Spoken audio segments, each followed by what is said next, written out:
Welcome to the latest episode of NextUp Live. I'm Benita Fitzgerald Mosley, and I'll be your host today. The interview series from League Apps features inspiring stories from people and news and happenings all around the industry. And today, I'm especially excited to talk with Rashaan Hornsby. He's the president of Camden's Centerville Simbas. It's a youth sports program in New Jersey. He's also a coach of the Simbas. So it's a pleasure to meet you and speak with you today, Rashaan. Thanks for joining us. It's a pleasure. Thank you for having me, Benita. Yeah, absolutely.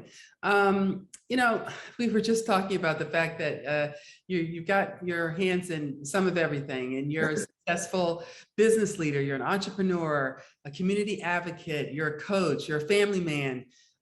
What role has sports played in helping your development, both personally and professionally? It definitely taught me how to be a leader. Playing for the Centerville Simbas as a young man, I played for the organization, I don't know, maybe since the time I was maybe 7 or 8 years old, I started. Like 1959 or something, right? Yeah, we've been here since 1969. Yep, 1969, yep. And I probably started playing when I would say maybe 7 or 8, I think maybe 8. And yeah, it taught me just so much. I mean, from leadership to discipline, to camaraderie.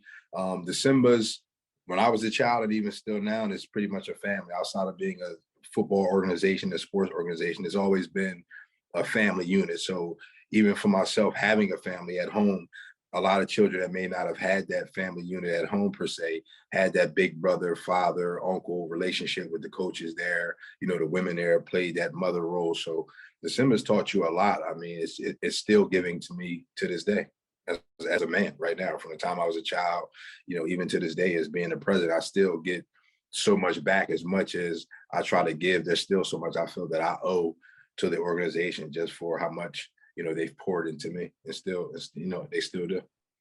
That's really amazing. The pandemic has been so challenging for everybody. But prior to the pandemic, you guys celebrated your 50th anniversary. So, go a little deeper about the program, its mission, a bit about its history. I know you guys, again, were founded in 1969, so have been around a long, long time, multiple sports, a nice wide range of kids, mentoring. So, tell us a little bit more about the program. Yeah, well, the Centerville Simbas was founded in 1969 by Coach Pat, Coach Bird, and Coach DeMary. And these three men are friends. They grew up together, and, they started the Simbas in 1969 because it was a need, for youth football here in the city.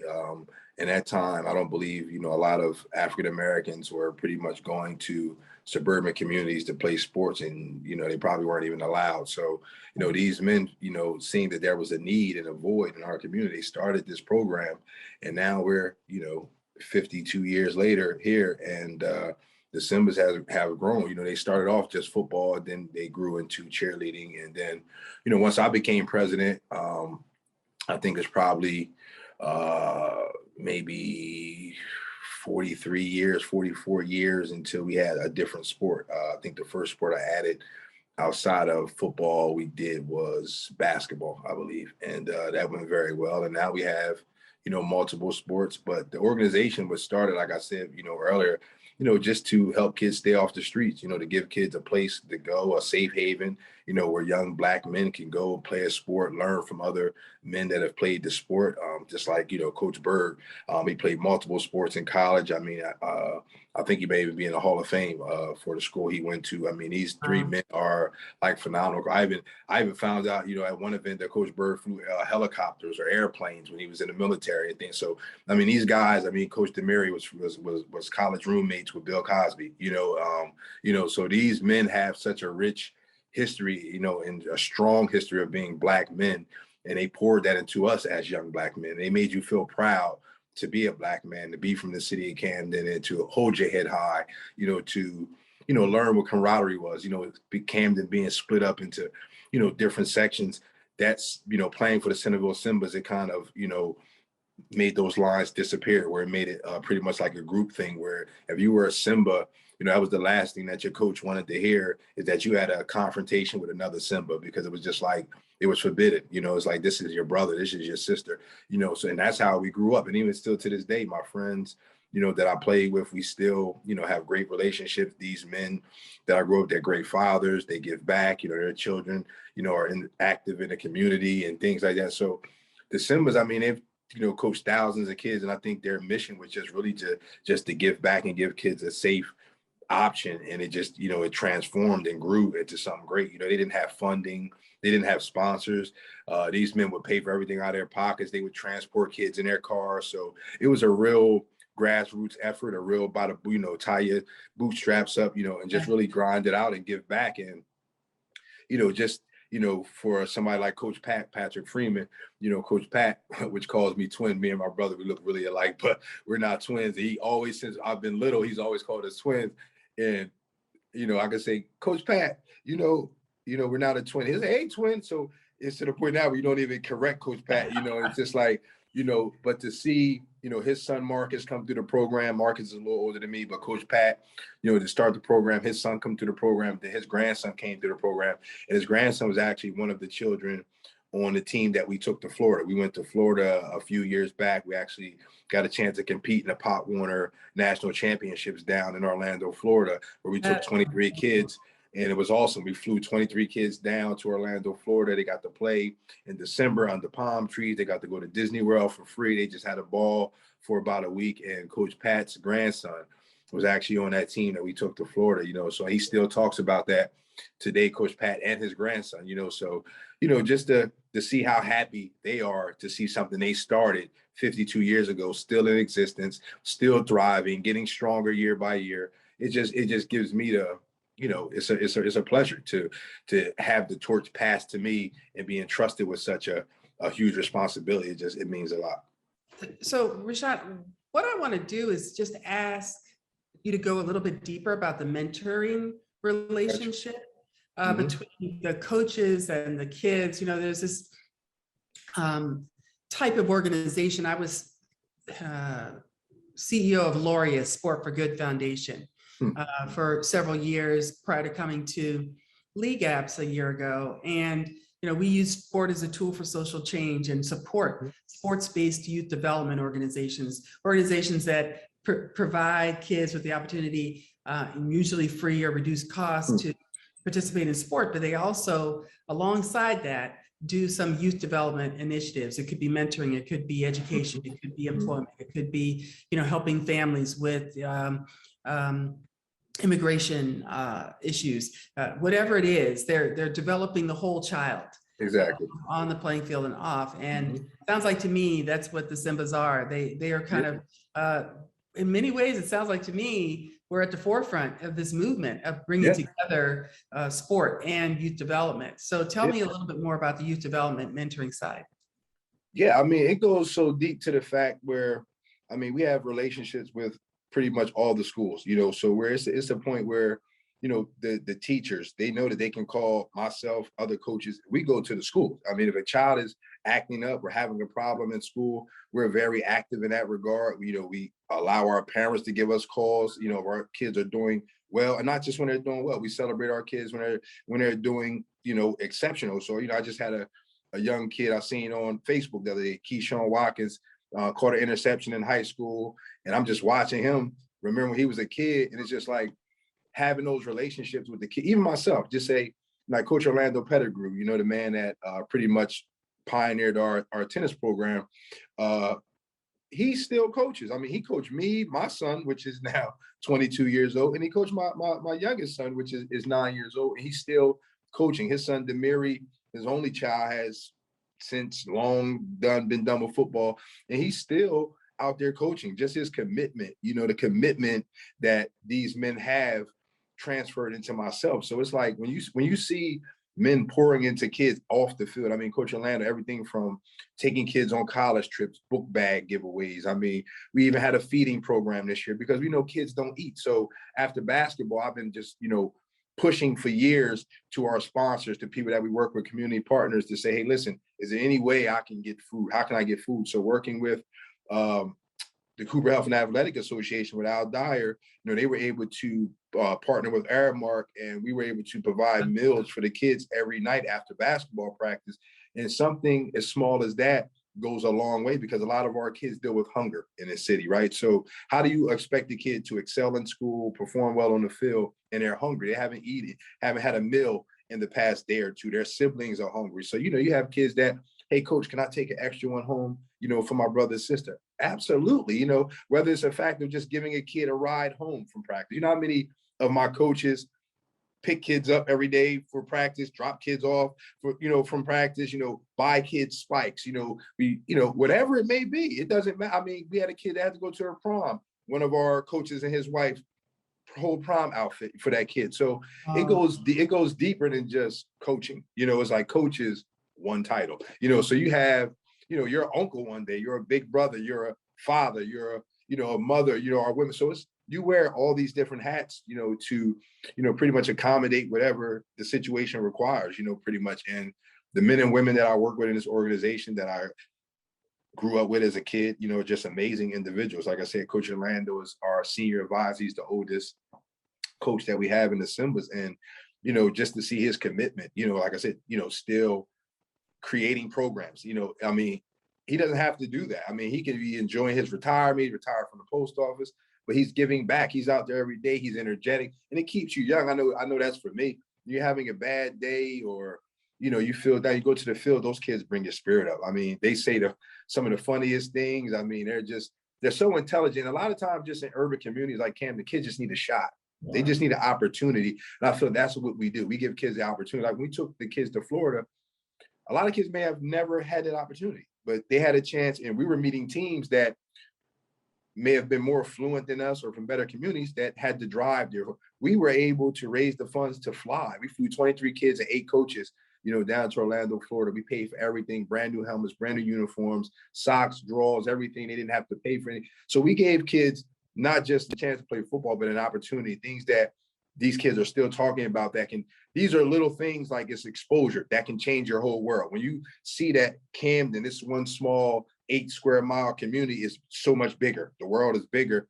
Your mind opens up. You want to explore. You want to, challenge yourself to do new things. And these kids were playing 2 teams from California. We played one team from San Francisco, and I think the other team was from like St. Pedro or somewhere in California, somewhere. And so we're meeting kids from Hawaii and all. So this just gave kids the opportunity just to network and meet kids from other backgrounds and other, cultures. And it just was an amazing opportunity. So the mentorship goes above and beyond. We're in Pop Warner. This year we tried Tri-County, but most years we're in Pop Warner. So we, as an organization, we mandate that every kid have a C average in order to play. If not, they're on academic probation, because if the kid plays for us and he's a superstar, but he doesn't have the grades when he goes to high school, his career is over. So we're doing him a disservice as a coach to say, hey, listen, you can run, Keith, you can run all these touchdowns up and down the field, as a youth, football player and be a star and don't have the grades. But, when he goes to high school, now he's like, hey, why can't I play?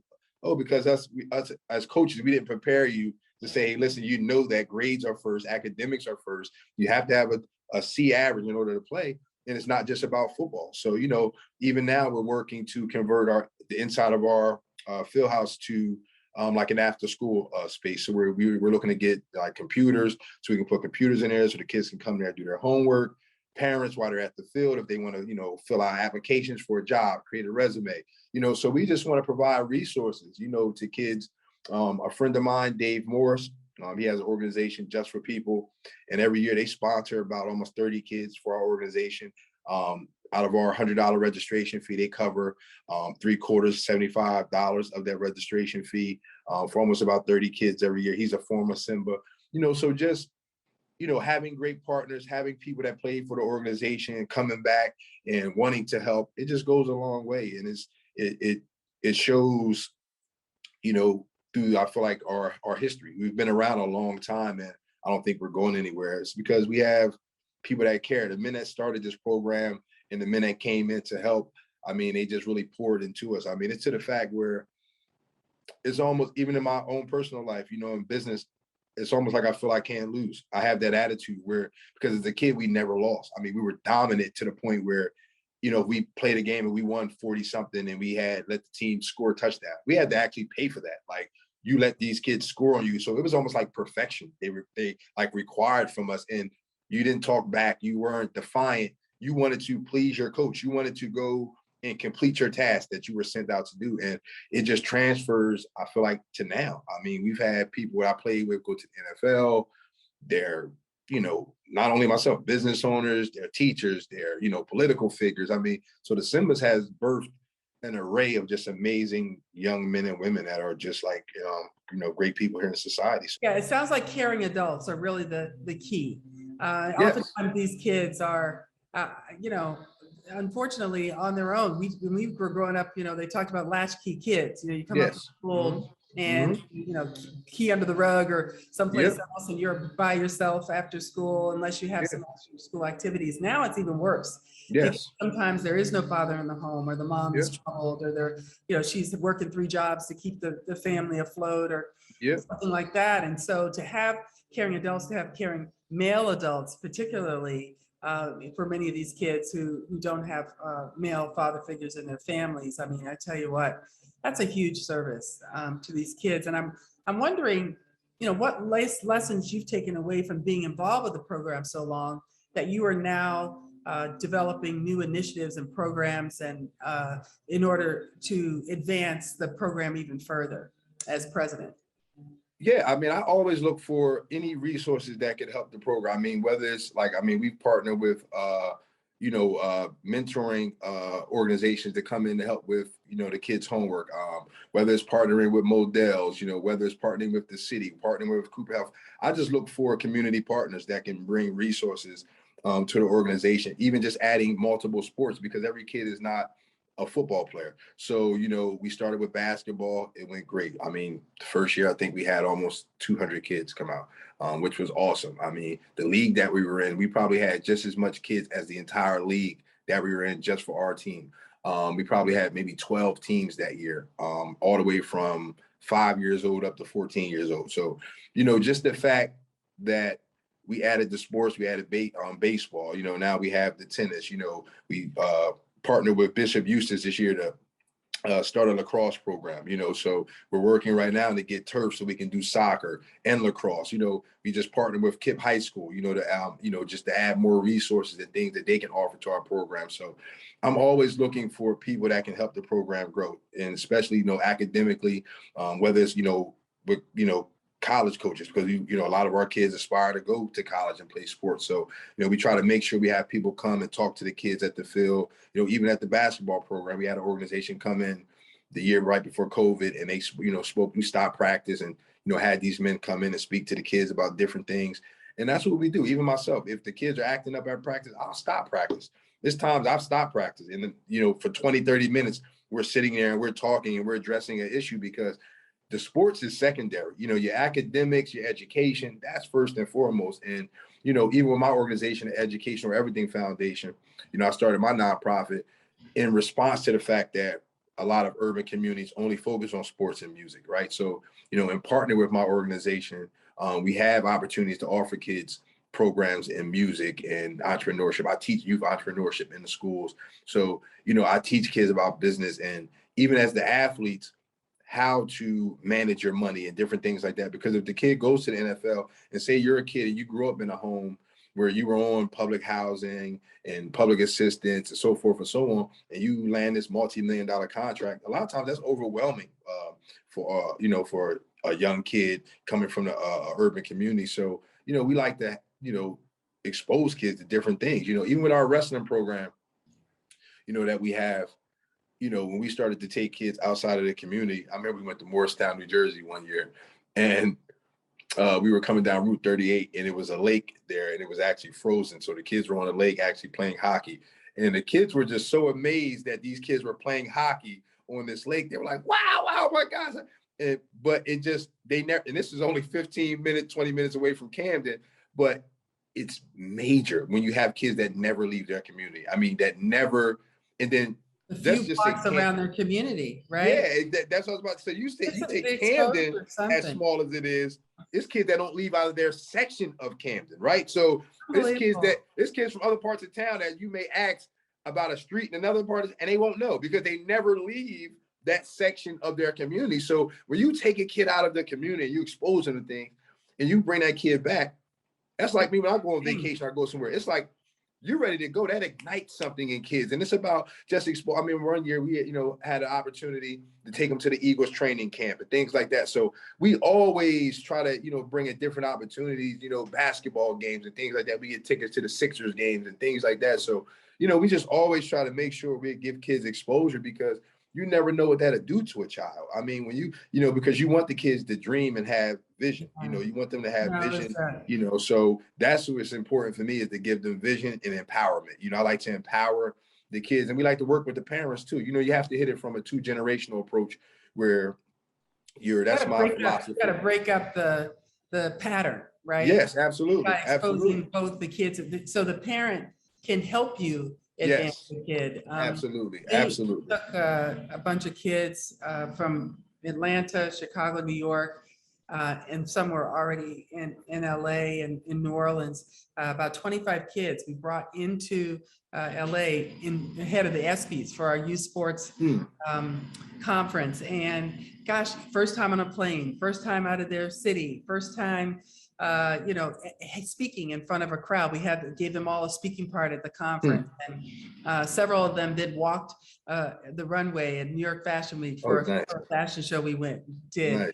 And we're with celebrities on the runway. And you're right; these kinds of are life-changing experiences. Some of these things are special for us, but they're really special for those kids. And it sounds like you guys are growing by leaps and bounds. And I know there's an initiative in Camden to bring kind of different youth sports organizations under one umbrella or bring them together to share resources. Are you a part of that? Is the Simbas a part of that effort? Yes, I believe it probably started off with CHA, which is the Cooper Health and Athletic Association that Al Dyer is the executive director of. And I believe now that I know that they just did a partnership that they announced with the city of Camden, I believe headed up by our current mayor, Vic Karstafen. And our mayor being a sports guy, I believe that this is a great opportunity for youth sports in the city. Our mayor, was a thriving basketball star at Camden High. Our executive director of the Cooper Health and Athletic Association, Al Dyer, coach sports, plays sports. His brother, Antoine Dyer, is actually the head coach of the Camden Powell youth football organization. So bringing everything under one umbrella is going to be awesome because that's what we really need. Our organization, our resources, because we lose so many kids. We have so much leakage with the surrounding communities, the Collinswood, the Cherry Hills, the Pennsaukens, because they have resources that we don't have. Like just take Pennsauken Junior Indians right now. The superintendent, I believe, of their school system out there has partnered now with their youth organization, and he totally funds and sponsors that. So they're the same colors as the high school. They run the same plays. They use the high school facilities. So now they're totally supported by that township. So us being totally independent and having to fundraise and things on our own, that makes it harder for us to compete, so these kids have tons of resources, great facilities, and you have sometimes urban communities, they do this to us, they pick off our best and brightest ones. So other communities will say, hey, listen, and others, hey, listen, we have turf here. We'll come pick your son up. You don't now they have can to pay registration.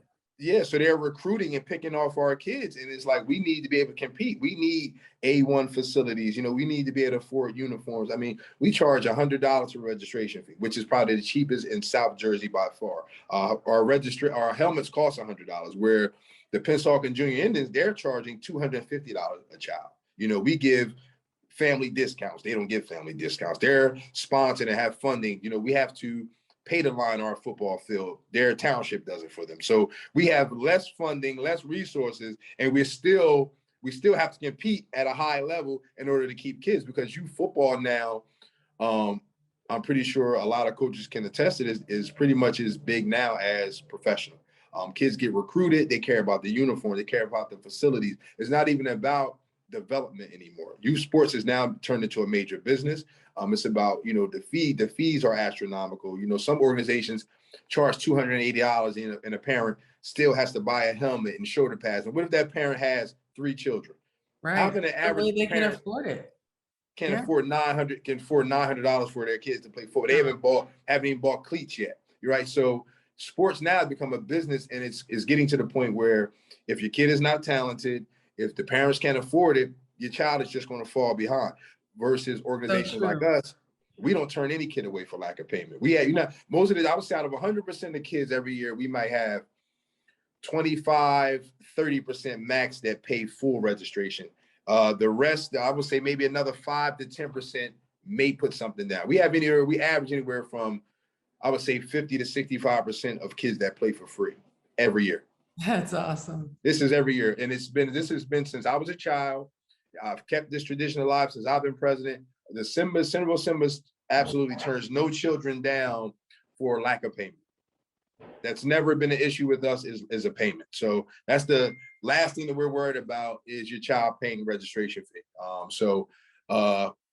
In doing that, sometimes you have parents that may take advantage of that, and may not, we say, okay, like this year, we didn't even charge this year. We did COVID because of COVID last year, we took off. So this year we were trying to just let people know we're back, get the program back up and run after the year off. So the coaches, we decided to just do free registration. So this year we didn't even charge this year. We got a nice grant this year. We applied for from Home and Ford. One of our coaches works for Home and Ford. So they gave us a nice grant this year. We had some funding from the Cooper Health and Athletic Association. So, we were able to pay our bills and everything this year. So we just totally didn't charge this year. So this year, every kid playing football didn't even pay. Well, this has been a great conversation. I've learned so much. And really my admiration for you and obviously the Simbas has grown tremendously. We end every episode by asking what's next up. And so we want to know what's next up for the Simbas and for you. Next up for the Simbas is just continuing to grow, growing our tennis program. This was the first year. It was very successful. I think we averaged maybe about 20 to 25 young ladies, which was awesome for our first year. We had a lot of great coaches this year, a lot of community support. So just continuing to add programs, educational programs, sports programs. And we just want the Simbas to be here for another 50 years. Hopefully my son or my nephew or one of the kids I coach, hopefully one day wants to, they want to step up and take over for me and, keep this organization around. Just for myself, I just want to continue to put the Simbas, at the forefront of youth sports here in the city of Camden and in South Jersey, because, it was founded on, really great principles, and, I just want to see this organization just, flourish and thrive and just be that anchor, be that pillar in a community, be that cornerstone, to actually, just support kids and their dreams and families. And I know that's what the mission of our three founders, were when they first started this organization. And, just keeping that vision alive and just thriving is what's next for us. And just really, like right now, we're working with the county right now, getting our field redone. So we're in hopes of possibly getting turf. So if we can get the turf field done potentially by in the 2022, 2023, we're looking for more sponsors. We need sponsors badly. So if anybody wants to support, please reach out to us. We definitely can use, even outside of financial support, equipment is always welcomed, food donations, and especially time. We need coaches bad, cheerleading coaches, we need football coaches bad. So that's a major ask for us, which is manpower. We need a lot of manpower in order to compete. I see some organizations may have 10 coaches for each weight class. We don't even average 10 coaches in our whole organization. Sometimes for basketball season, I see a coach, one of my coaches, he might be in the gym all day long because he's coaching 5 or 6 different teams because we're short, on staff. So, our ask and our next up is just really trying to strengthen the organization, through manpower and resources, so we can, keep this thing going, for another 50 years. Well, thank you again, Rashaan. We're so inspired by your leadership, by your story, your commitment, and that of all the coaches and particularly the founders. I know you're going to be around another 50 plus years, doing more and inspiring more people to get involved. What's your website so people can find more about it and possibly donate?